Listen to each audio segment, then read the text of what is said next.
എത്ര ലക്ഷങ്ങളാ മുടക്കിയിരിക്കുന്നത്. ഒന്നും മിണ്ടാതിരിക്കണം. അവിടെ ബഹളം വെക്കല്ലേ. ഷൂട്ടിംഗ് തുടങ്ങാത്ത വിഷമം എനിക്ക്. ഇവിടെ കാണികൾക്ക് സൂപ്പർ സ്റ്റാറിനെ കാണാത്ത വിഷമം. ആരോട് പറയാൻ? എന്തോടും ആരുമില്ലേ? ആരും വന്നില്ല സർ. ആരും വന്നില്ല. പണം കറക്റ്റായിട്ട് എനിക്ക് പോയിട്ട് വേറെ പറയണമെന്ന് പറഞ്ഞില്ല. ക്യാമറ എവിടോ? സൂപ്പർ സ്റ്റാർ എവിടോ? കാറെന്താ അയച്ചെന്ന് മനുഷ്യ ബുദ്ധിമുട്ടിക്കാൻ. താൻ എവിടെ പോയി കിടക്കേ? എവിടെ പോയി കിടക്കുന്നു? തൻ്റെ പടം മാത്രമല്ല വേറെ ഉണ്ട്. ആകെ 2 പടമുണ്ട്. ഡയലോഗ് കാശ് എവിടെ? കാശ് കൊടുക്ക്. കാശ് വലിയ പ്രശ്നക്കാരനാ. കാശ് കൊടുക്ക്. റെഡി ചെക്കല്ല. ഡയലോഗ് എൻ്റെ ഹൃദയത്തിൻ്റെ മണിയുടെ നാദം പ്രിയതമ കേൾക്കുന്നില്ലേ? Ready. Okay. Lights start camera. Running. Scene number 7 shot number 2 take action. പ്രിയതമേ, എൻ്റെ ഹൃദയത്തിൻ്റെ മണിയുടെ നാദം നീ കേൾക്കുന്നില്ലേ? കട്ട് പോരാ. ഇങ്ങനെ കട്ട് പറഞ്ഞാൽ എനിക്ക് വേറെ പടമുള്ള ഒരു വിശാലമായ സിനിമയുടെ 70mm ഫിലിം. വിശാലമായിട്ട് പറയണം. കുറച്ച് കാശുണ്ടാ വിശാലം. Lights start camera. Running. Scene number 7 shot number 2 take action. എൻ്റെ പൊന്നു പ്രിയതമേ, എൻ്റെ ഹൃദയത്തിൻ്റെ മണിയുടെ നാദം നീ കേൾക്കുന്നില്ലേ? കട്ട് പോരാ. ഇതിലും കൂടുതൽ എങ്ങനെ വിശാലം ഉണ്ടാക്കുന്ന ഈ പറയുന്നത്?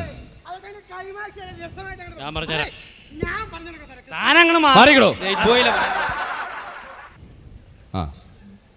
പ്രിയതമേ, എന്റെ ഹൃദയത്തിന്റെ മണിയടി നാദം ഇങ്ങനെ. പള്ളിമണി കാശെടുത്തോ? എന്നെ കളിപ്പിക്കാൻ നോക്കുകയാണ്. ഈ ഇത് കഴിയുമ്പോൾ കിട്ടിയിരിക്കണം. ഒന്നുകൂടി. Last. Lights start camera. Running. Scene number 7 shot number 2 take action. എൻ്റെ പൊന്നു പ്രിയതമേ, എൻ്റെ ഹൃദയത്തിൻ്റെ മണിയടി നാദം നീ കേൾക്കുന്നില്ലേ? Cut correct.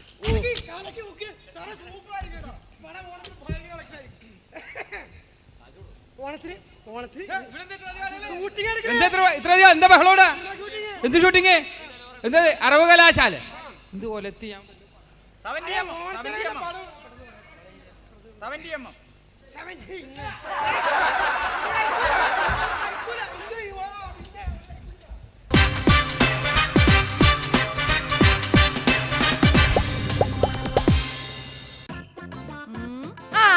ഭർത്താവിനെ വിഷം കൊടുത്ത് കൊന്ന ശേഷം സാരിയിൽ കുടുക്കി ഫാനിൽ കെട്ടിത്തൂക്കി. മിടുക്കി. അപ്പൊ ചുറുചുറുക്കുള്ള പെമ്പിള്ളാര് വേറെ ഉണ്ട് എന്നെ പോലെ. ഭാര്യയെ വെട്ടിക്കൊന്ന് കിണറ്റിലിട്ടു. ആമ്പിള്ളേരോട് കളിച്ചാ ഇങ്ങനെ ഇരിക്കും. ഭാര്യ ഭർത്താവിനെ വെട്ടാൻ ഓടിച്ചു. 1 നിമിഷത്തെ വ്യത്യാസത്തിൽ ഭർത്താവ് രക്ഷപ്പെട്ടു. കളഞ്ഞു. എന്നാലും ആ 1 നിമിഷമേ. വന്നിപ്പ പേപ്പർ വായിക്കാൻ തന്നെ പേടിയായി. പണിക്കരെന്നാ ഇങ്ങനെ ഇരുന്ന് ആലോചിക്കുന്നേ? ഞാൻ ആലോചിക്കുകയായിരുന്നു കമലു.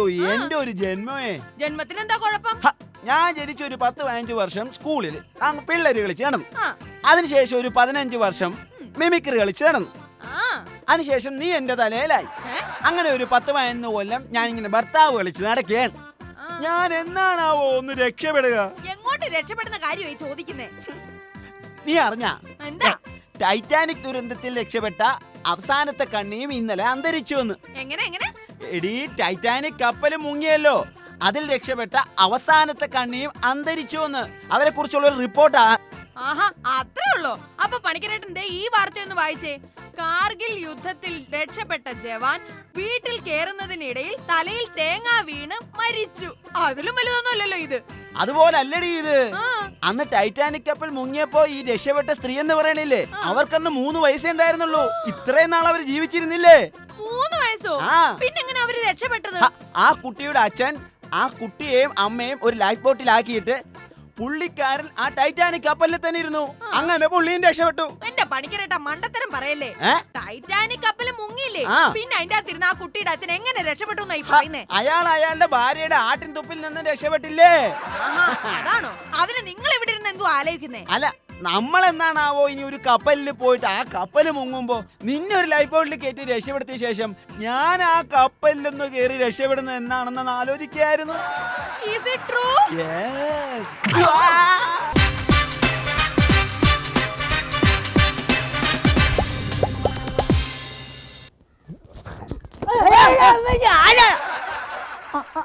അല്ല ഇത് ബൈജു അല്ലേ?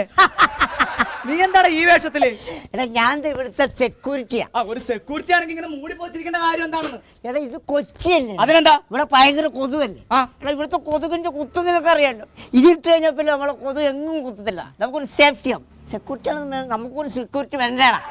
ജോലിയുടെ കാര്യം പറഞ്ഞപ്പോഴാണ് ഞാൻ വേറൊരു കാര്യം ഓർത്തെ. നിന്റെ പെങ്ങടെ മോന് പോസ്റ്റ് ഓഫീസോട് ഇന്റർവ്യൂവിന്റെ കാര്യം പറഞ്ഞിട്ട് എന്തായി? ജോലി കിട്ടിയാ? ഇല്ലടാ, അവൻ ഇന്റർവ്യൂ തോറ്റുപോയി. ചേടാ അവൻ നല്ല കഴിവുള്ളവനാണെന്നല്ലോ, പിന്നെ എന്ത് പറ്റി? അതല്ലേ രസം. അവൻ ഇന്റർവ്യൂവിന് ചോദിച്ച എല്ലാ ചോദ്യത്തിനും ഉത്തരം പറഞ്ഞു. പക്ഷെ ഹോബി എന്താന്ന് ചോദിച്ചപ്പം അതിന് ഉത്തരം പറഞ്ഞപ്പോഴാണ് പണി പാളിപ്പോയത്. അതിന് അവനെന്താ ഹോബി? സ്റ്റാമ്പ് ശേഖരണം. എടാ അങ്ങനെയുള്ള ഒരുത്തിന് പോസ്റ്റ് ഓഫീസിൽ ആരെങ്കിലും ജോലി കൊടുക്കുക, അവന് ജോലി കൊടുത്ത് അവിടെയുള്ള സ്റ്റാമ്പിന്റെ കാര്യം ഗോവിന്ദ. അത് ശരിയാ. അല്ല നിന്റെ ഒരു ജോലിയുടെ കാര്യം എന്തായി? അത് ശരിയല്ല. ഞാൻ അവിടെ ചെന്നപ്പോ അവരെന്റെ സ്വഭാവ സർട്ടിഫിക്കറ്റ് ചോദിച്ചു. എന്നിട്ട് സ്വഭാവ സർട്ടിഫിക്കറ്റ് ഇല്ലേ? എനിക്കില്ലല്ലോ, ഞാനത് കീറിക്കളഞ്ഞില്ലേ. അതെന്താ കീറിക്കളഞ്ഞ? അത് പുറത്ത് കാണിക്കാൻ കൊള്ളില്ലെന്ന്. എടാ ഒരു ജോലിക്ക് പോകുമ്പോൾ സ്വഭാവ സർട്ടിഫിക്കറ്റ് കാണിക്കണം, എന്നാലേ ജോലി കിട്ടത്തുള്ളൂ. അറിയോ? ആ സർട്ടിഫിക്കറ്റ് കാണിച്ച എനിക്ക് ആരും ജോലി തരില്ല. അതുപോലല്ല അവരതിൽ എഴുതി വെച്ചേക്കണേ. അതെന്താ? ഞാൻ പഠിച്ച കോളേജിൽ പ്രിൻസിപ്പളിനെ കണ്ടിട്ട് എനിക്കൊരു സ്വഭാവ സർട്ടിഫിക്കറ്റ് വേണം സാറേ എന്ന് പറഞ്ഞു. അപ്പൊ പുള്ളി പറഞ്ഞു നാളെ വരാൻ പറഞ്ഞു. നാളെ ചെന്ന് കഴിഞ്ഞപ്പോൾ 2 ദിവസം കഴിയട്ടേന്ന്. അങ്ങനെ 3-4 ദിവസം എന്നെ അടുപ്പിച്ച് നടത്തി. അത് കഴിഞ്ഞപ്പോ എനിക്ക് ഭ്രാന്തായി. ഞാൻ നേരെ കരുതിട്ട് പറഞ്ഞത് മര്യാദക്ക് എന്റെ സ്വഭാവ സർട്ടിഫിക്കറ്റ് തന്നെ കണ്ടില്ല, എന്റെ തനി സ്വഭാവം എന്താ മനസ്സിലാകും എന്ന് പറഞ്ഞപ്പോഴത്തേക്കും എന്റെ സ്വഭാവം അയാൾക്ക് മനസ്സിലായി. പെട്ടെന്ന് സർട്ടിഫിക്കറ്റ് എഴുതി തന്നു.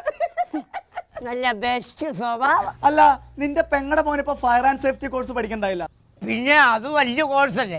വലിയ വലിയ തീപിടുത്തമൊക്കെ ഉണ്ടാകുമ്പോൾ തീ പോയി കെടുത്തണം, ആൾക്കാരെ പോയി രക്ഷിക്കണം, ഇതൊക്കെ പഠിപ്പിക്കുന്ന ഒരു കോഴ്സാണ് ഫയർ ആൻഡ് സേഫ്റ്റി കോഴ്സ്. നമുക്ക് അവന് പണിയായോ? അവന് പണിയായില്ല, പക്ഷെ ഞങ്ങൾക്ക് പണിയായി. അതെന്താ? അതെന്താന്ന്? എടാ ഇവന്റെ ഈ കോഴ്സ് കാരണം വീട്ടിൽ കഞ്ഞി പോലും വെക്കാൻ പറ്റത്തില്ല. അറിയാം? കഞ്ഞി വെക്കാനായിട്ട് അടുപ്പത്ത് തീ കത്തിച്ച പറഞ്ഞാൽ അവൻ എവിടുന്നെങ്കിലും വെള്ളം എടുത്തോണ്ട് അത് ഒഴിച്ച് കെടുത്തിക്കളയൊന്ന്. ഇവ കാരണം വീട്ടിൽ കഞ്ഞി വെക്കുന്നില്ല. എത്ര ദിവസം? എന്റെ പൊന്നെ, അതാണ് fire and safety course. Fire and safety course. എടാ ഇതിന് മാത്രല്ല ഇവിടെ കോഴ്സ് ഉള്ളൂ. പിന്നെ ഇവിടെ തീ പിടിപ്പിക്കാൻ കോഴ്സ്, തീ കെടുത്താൻ കോഴ്സ്, വലിയ വലിയ ബിസിനസ്സുകാർക്ക് അതിനൊക്കെ വലിയ കോഴ്സ്. എന്തിനു പറയുന്നത്, ഇവിടെ പിച്ച തന്നെ നടക്കുന്ന പിച്ചക്കാർക്ക് പോലും പുതിയ കോഴ്സ് ഇറങ്ങിയിരിക്കുക. അതെന്ത് കോഴ്സാ? പിച്ച കോഴ്സ്. ഓരോരോ കോഴ്സുകളെ.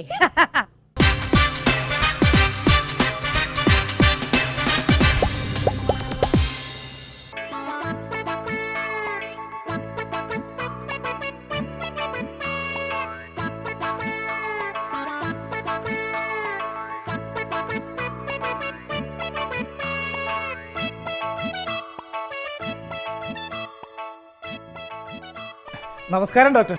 നമസ്കാരം. എന്താ? എന്താണെന്ന് അറിയാൻ പാടില്ല. എനിക്കും അറിയാൻ പാടില്ല. അതല്ല, ഭയങ്കര വിശപ്പാ. വിശപ്പ്? ഭയങ്കരമായ വിശപ്പ്. അപ്പൊ രാവിലെ എന്താ കഴിച്ചത്? രാവിലെ 4 ദോശ 9 ഇഡലി 3 പൊറോട്ട. ഇത്രയൊക്കെ കഴിച്ചാ പോരെ? ഇത്രയും കഴിച്ചില്ല. കഴിച്ചിട്ടില്ലേ? കഴിക്കണമെന്നുണ്ട്, പക്ഷെ കഴിക്കാൻ പറ്റണില്ല. കഴിക്കണമെന്ന് തോന്നും, കഴിക്കാൻ പറ്റുന്നില്ല അല്ലേ? പേടിക്കണ്ട കേട്ടോ. നീ ഒരു ക്യാപ്സൂൾ കഴിച്ച രാവിലത്തെ പ്രശ്നം ഓക്കെ ആയി കിട്ടും. ഈ ഒരു ക്യാപ്സൂൾ കഴിച്ച രാവിലത്തെ പ്രശ്നം ഓക്കെ കിട്ടും. ഉച്ചക്ക് എന്താ കഴിച്ചത്? ഉച്ചക്ക് 4 ഊണും 4 കോഴിക്കറി. ഇത്രയൊക്കെ അല്ലേ ഒരു മനുഷ്യന് കഴിക്കാൻ പറ്റുള്ളൂ? കഴിക്കണം തോന്നും, പക്ഷെ കഴിക്കാൻ പറ്റണ്ടേ? അതും കഴിക്കാൻ പറ്റണില്ല. അത് ശരി. അപ്പൊ കഴിക്കണമെന്ന് തോന്നും, കഴിക്കാൻ പറ്റില്ല. അപ്പൊ ഈ രണ്ടാമത്തെ ക്യാപ്സൂൾ പിടിച്ചോ, ഉച്ചത്തെ പ്രശ്നം ഓക്കെ ആയി. അപ്പൊ ഇത് കഴിച്ച ഉച്ചത്തെ പ്രശ്നം ഓക്കെ.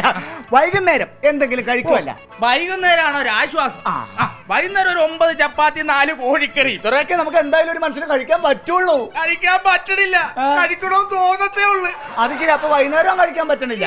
ഒരു പണിയായി, മൂന്നാമത്തെ ക്യാപ്സൂൾ പിടിച്ചോ, വൈകുന്നേരത്തെ പ്രശ്നം ഓക്കെ ആയി. അപ്പൊ വൈകുന്നേരത്തെ പ്രശ്നം ഓക്കെ. ശരിക്കും ഞങ്ങൾ ഡോക്ടർമാരുടെ ഭാഷയിൽ ഇതിനെ എൻട്രോപെഡിക്ക സൈക്ലോമൊണാലിക്ക വെറോണിക്ക എന്നാണ് പറയുന്നത്. എന്ന് വെച്ചാൽ ചെറുകുടലും വൻകുടലും കൂടി പിരിഞ്ഞിരിക്കുകയാണ്. എന്റെ വയറ്റിലോ? കുടലുകൾ തമ്മിൽ ഉടക്കാണ്. ഈ ക്യാപ്സൂൾ ചെല്ലുമ്പോ ഉടക്ക് വിട്ടു പോകുന്നത്. അപ്പൊ ഈ ക്യാപ്സൂൾ വയറ്റിൽ മധ്യസ്ഥം വെക്കാൻ പോയല്ലേ? കുഴപ്പമില്ല. അല്ല ശരിക്കും ഞാനൊരു കാര്യം ചോദിക്കട്ടെ, നമുക്കിതൊക്കെ കഴിക്കണമെന്ന് തോന്നിയിട്ട് എന്തുകൊണ്ടാണ് തനിക്ക് കഴിക്കാൻ പറ്റാത്തത്? അതിന് കാരണമുണ്ട്. എന്താ കാരണം? കാശ് പോവും. ശരി. അപ്പൊ കാശ് പോകാനും പാടില്ല, ഭക്ഷണം കഴിക്കാൻ വേണം ആ. അല്ലേ? ഒരു പണി, ഈ 3 ക്യാപ്സൂൾ അങ്ങോട്ട് കഴിച്ച ഒരു ദിവസത്തെ കാര്യം ഓക്കെ കിട്ടും. ഇതെന്താ ഡോക്ടർ ഈ പറയണത്? ഇത്രയൊക്കെ സാധനങ്ങൾ കഴിക്കാൻ തോന്നണം എനിക്ക്. ഈ 3 ക്യാപ്സൂൾ കഴിച്ച് എങ്ങനെ എന്റെ വിശപ്പ് മാറണത്? എടോ, ഇപ്പൊ മനുഷ്യന്റെ ജീവിതം തന്നെ ക്യാപ്സൂളായി മാറിക്കൊണ്ടിരിക്കുകയല്ലേ? ആണോ? ഇപ്പൊ ഉദാഹരണം, ഒരു സായിപ്പ് നമ്മുടെ കേരളം കാണാൻ വന്ന എന്തായാലും പുള്ളി ഡെഫിനറ്റ് ആയിട്ടും കഥകളി കണ്ടിരിക്കും. പക്ഷെ ആ കഥകളി പുള്ളി മുഴുവൻ കാണൂല. ക്യാപ്സൂൾ പോലെ കുറച്ചേ കാണുള്ളൂ. ശരിയാണല്ലോ. മനുഷ്യന് സമയമില്ലാത്ത കാലമല്ലേ? ഉദാഹരണം, നമ്മളിപ്പോ ഒരു ഗാനമേള കേൾക്കാൻ പോയി. ആ ഗാനമേള നമ്മൾ മുഴുവൻ കേൾക്കൂല, ക്യാപ്സൂൾ പോലെ കുറച്ചേ കേൾക്കുള്ളൂ. അയ്യോ, ശരിയാണല്ലോ ഡോക്ടർ പറഞ്ഞത്. അതുകൊണ്ടാണ് ഞാൻ പറഞ്ഞത്, എന്തിനു കൂടുതൽ പറയണേ, ഇപ്പൊ മിമിക്രിയും ഗാനമേളയും പാട്ടും ഡാൻസും ഒക്കെ മൊത്തത്തിൽ ഒരു ക്യാപ്സൂൾ മയവ.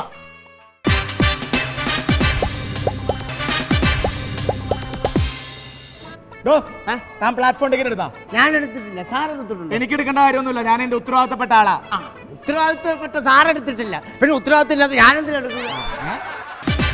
നാണുന്റെ വീട്ടിലാരൊക്കെയുണ്ട്? അച്ഛനുണ്ട്, അച്ഛനുണ്ട്. അയലോക്കത്തെ ഒരു പെണ്ണിനോട് വിളിച്ചോടി പോയി.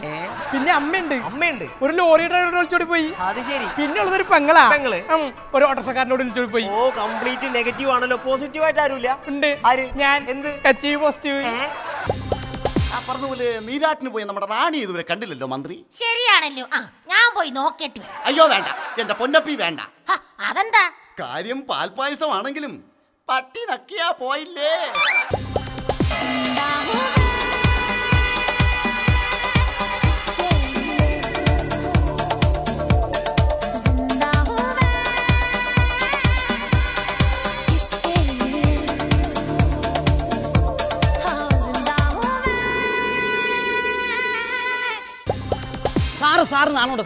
സാറിനെ കുറിച്ച് നാട്ടുകാർ എന്തൊക്കെ അലമ്പ പറഞ്ഞു നടക്കണെന്നറിയോ? ഇന്നലെ രാത്രി സാറിന്റെ പെണ്ണുമുള്ള റൂമിലിരുന്നില്ലേ, അത് നാട്ടുകാർ മുഴുവൻ കണ്ടില്ലേ? അങ്ങനെ ഇരിക്കുന്ന സമയത്ത് ജനലും വാല കടച്ചിട്ട് ഇരിക്കാൻ പാടില്ല സാർ. അങ്ങനെ വരാൻ വഴിയില്ലല്ലോ. അതെന്താ? ഇന്നലെ ഞാൻ വീട്ടിലുണ്ടായില്ലല്ലോ. ഇതാണ് കുഴപ്പം. ആരെങ്കിലും കയറി എന്തെങ്കിലും ഒക്കെ കാണിക്കും, എന്നിട്ട് എല്ലാം കൂടി അവസാനം എന്റെ കസ്തൂരിമാൻമിഴി മലർ ശരമെയ്തു, കൽഹാര പുഷ്പങ്ങൾ പൂമഴ പെയ്തു. കസ്തൂരിമാൻമിഴി മലർ ശരമെയ്തു, കൽഹാര പുഷ്പങ്ങൾ പൂമഴ പെയ്തു. സ്വപ്നങ്ങളുണരും ഉന്മാദലഹരിയിൽ, സ്വപ്നങ്ങളുണരും ഉന്മാദലഹരിയിൽ, സ്വർഗീയ സ്വരമാധുരി, ആ ഗന്ധർവ സ്വരമാധുരി. പ്രഭു, അങ്ങയുടെ മകളുടെ ഒരു ഫോട്ടോ വേണം. എന്തിനാ? ഫ്രെയിം ചെയ്ത് വെക്കാനാ. ഇന്നാ ഫോട്ടോ. എങ്ങനെയുണ്ട് മകൾ? കൊള്ളാം, അടിപൊളി. വല്ലവന്റെ പാടത്തെ പുല്ല് കണ്ടിട്ട് ഞാൻ പശുവിനെ വളർത്തിയിട്ട് എന്താ കാര്യം?